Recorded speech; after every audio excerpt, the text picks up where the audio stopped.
It is a very fun time in the wrestling world. WrestleMania, you got a bunch of fans coming together, a bunch of wrestlers for wild promotions that are coming out as well. And then the unfortunate reality of the wrestling business hits with WWE making a series of cuts over the last couple of days. And the reactions to these have been pretty aggressive. And a lot of it justified, and a lot of it, while coming from a good place, maybe not necessarily directed in the right spots. So just want to go through some of the stuff from the cuts that were happening in the wrestling world, and let's just piece together what we can from a really wild last 24 hours in professional wrestling.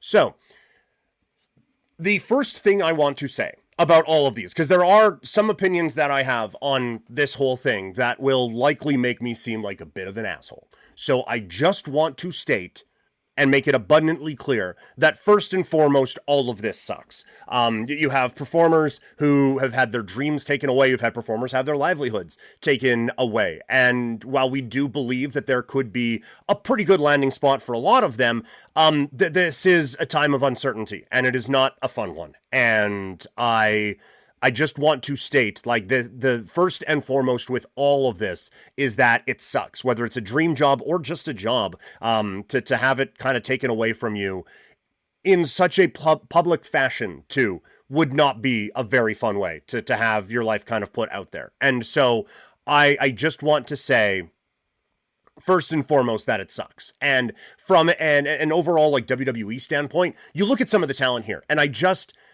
I can't imagine when you have 2.5 hours on Mondays and 2 hours on Wednesdays, and you have 3 hours sometimes on Fridays, plus some other programming that you have kind of adjacent to it. I don't know how in there you don't have something for some of these people, whether it is Aleister Black or Kairi Sane, Apollo Crews, Motor City Machine Guns, and I'm not going to list all of them because, look, that it would be unfair, and then we're just getting into all of that. But there's a lot of very talented people who were let go here, and it just, when you see the amount of time that they have, and sometimes what they spend that on, it is difficult to kind of wrap your head around how don't you have something for these talents. And I think the changes that apparently have been made with NXT, where the talent aren't making a whole lot of money anymore, I think that does really change how this process kind of goes, because I think Motor City Machine Guns would be perfect for an NXT in the black and gold era, right? But they're not getting paid the same as they would be for main roster, so why would they want to go there and make that kind of thing try to happen, or something along those lines? Same with Aleister Black, when they needed a lot of main event talent on NXT. Aleister Black has been that before. I don't know how you don't have something for him on the main roster, and for all of these guys, but it feels like there has been a lot of changes in how they do certain things, developmental and all of that, and you can understand not wanting to get sent down or anything. And I don't even know if that was presented as an option. And for WWE, like, yeah, if you are paying $30,000 to some of the other people, and then $150,000 for these guys to be on that same show, and I don't know how much of a difference that would make on the program, then yeah, like, you can obviously see why it would happen. But I still just, like, creatively, how do you not? Now let's get into the other parts of all of this. And for those who don't know, I come into this from I shudder to say news background, because that's doing some stretching. But I worked at a news radio station in Calgary for the better part of 10 years, and have worked in sports media that whole time, on the mainstream-ish side, as mainstream as radio can be in 2026. But I worked in radio, whether it be news or sports, for over half of my life now. And I do think with that, there does come a certain bit of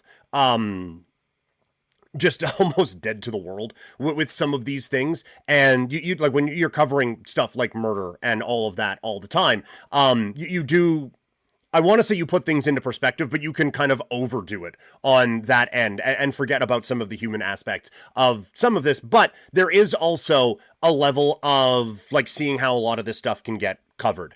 And I think that is being lost a little bit in what is it's a great era to get into the media world and to get into the content creation space, because you can just do it. And if you're great, and if you know how to network or how to make your videos look cool or any of those things, then you can go very, very far in this. And so it's a phenomenal time to do that. But you do now have some people who are, for lack of a better term, who are covering the sport and who are covering this industry, who are not coming at this from a media background. And so in a lot of cases, it is good to come at this from a human aspect of it, right? Like to humanize a lot of this, because this is a very real human thing that is happening to a lot of these people. But to suggest that some of the media coverage on it was unfair or anything like that, I think is preposterous. And a lot of that goes with the Zelina Vega comments on her Twitch stream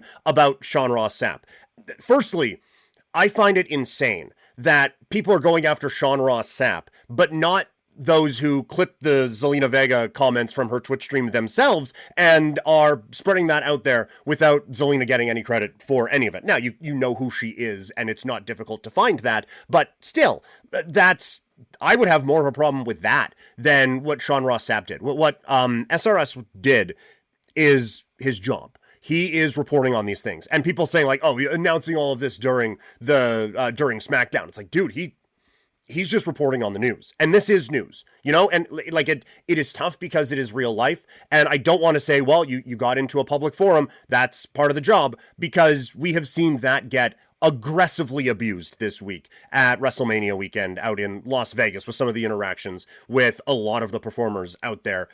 And a lot of that can get justified with, well, you ended up, you wanted to be a celebrity, this is what comes with it, because that shouldn't be. But this type of thing is, you know, as someone who worked in a public space and then got let go, it's not always awesome that the entire, and not that mine was on the scale of these people, obviously, but it's not awesome that the entire world can know that you just got canned from your job. That's not an awesome thing to experience.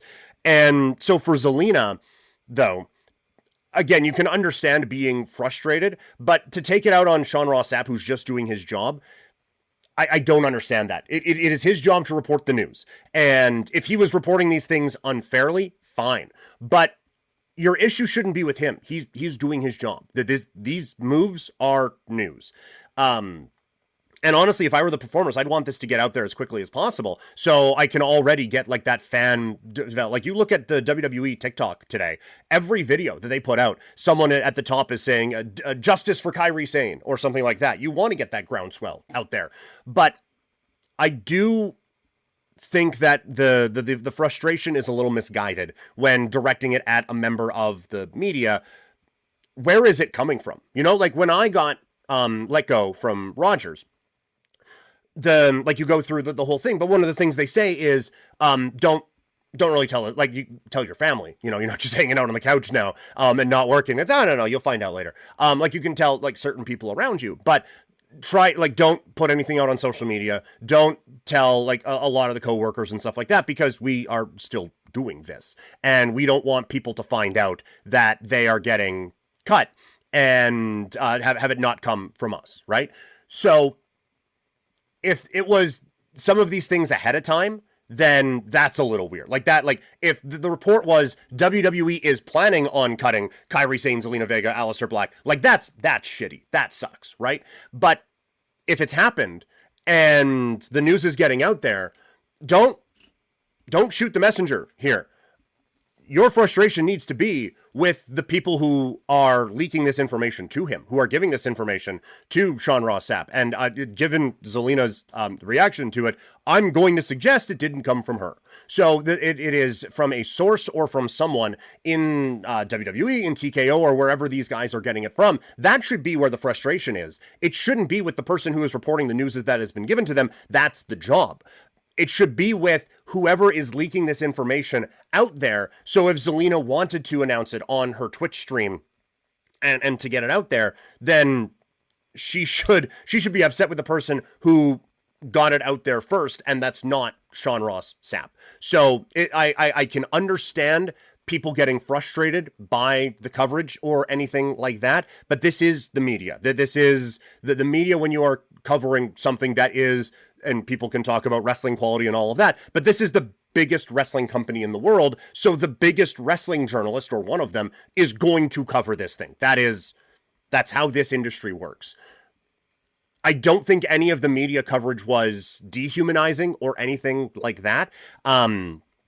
And I just feel like a lot of the targeting on the media for some of this stuff is a little overblown. And I think a lot of that comes from a lot of people who are now covering this are on the more influencer side. And I'm sure there are some who come to this from a news background, but not all of them are coming from the media aspect of it, where this is part of the day-to-day with that sort of a thing. The other part of this, and this is where I know I'm going to come across like an asshole, and I feel kind of shitty for even thinking it, honestly. But some of the talk about, and look, like the timing of this is not awesome for a lot of different reasons, but over the last week or so, we have found out through different court filings and everything that WWE pays its performers about 15% of the revenue that the company is making. For context, the NHL and I'm pretty sure NBA both have it in their collective bargaining agreements that the revenue that comes in, it's 50-50 split. So the players get 50% of that. So for the wrestlers to get 15, that's really bad. That's really, really shitty for that to happen. Also, it was reported this week that through different court filings and all of that, that the CEOs at TKO and Endeavor and all of that are making just under $100 million. So, like, that sucks. Like, to then have these cuts be for money reasons, but CEOs are making $85 million, and that gets into a grander economic whatever. But I'm sure that'll trickle down at some point. But the one part of this, though, that I'm seeing, because all of those things are equal parts accurate and bad, but the one thing that I'm seeing is, these guys just can't afford to just pay these people. Like, what are we doing? We have to make budget cuts with all this. And on the one hand, like, yes, like the guy is making $84 million and they are cutting people who are making hundreds of thousands of dollars a year. Like, we are talking about multiple zeros and commas that are coming up in the difference between these two. And so to say, the cuts are for budget reasons, like that's a really bad look. And that's really, really shitty. I will say, though, I don't think I think the argument for not cutting some of them is, how do you not find work for these people? How can you not find a way to get your money's worth out of a lot of the performers that are on these shows? It shouldn't be, how come they're just not paying them to just sit around? They should just pay the entire rosters all of the money so that all these people can just have this living and do that. That's not how any business operates, right? Like, I'm sure we could go through with a fine-tooth comb and see, like, yes, I think Mark Shapiro and all of them would be able to live on $50 million instead of $84 million. And you could spread that wealth out amongst the performers. And I want anyone who puts their body on the line in this industry for our entertainment to be as comfortable financially as they possibly could be. Personally, I think if we're going to talk about the spending of WWE and taking care of the wrestlers, I don't think it should be targeted at, they're not really using some of these people, but they should pay them anyway. I don't think it should be that. I think it should be more the people who you do have under contract, like the Becky Lynch interview with the guy from Suits. I forget his name. I'm sorry. He's a wrestling fan, and that's being really... I would like to be known as the guy from Suits, but he does more than that, and I don't mean to be degrading at all. That's just where I know him from. Not the point. The interview... was talking about how, like, they pay for their hotels, they pay for their travel, they pay for this, that, and the other thing. I do know that, like, some medical stuff is covered, but I would much rather they spend money to take care of the performers they have under contract than, we maybe not using these people all that much, and some of these people were being used, but we don't think that this is a good way to spend our money, so we're going to cut them. Like, that's business. That happens. I've been on the wrong end of it. It sucks. But you also don't just want them, I don't think they should just be spending money. And I don't think we should expect them to just spend money on stuff just out of the goodness of their heart. I think the main part of it is, if you have to cut people, fine. But let's, certain other things that come with being an employee and not just an independent contractor. Maybe you could give that to them, or just give them employees, like make them employees, help them with benefits and travel and retirements and things like that. I feel like that is much more where I would want them to spend it rather than, well, why cut people when you can afford to not cut them? And just like Apollo Crews, I am sure financially Apollo Crews is not going to make as much wherever he goes next than he was making with his WWE contract.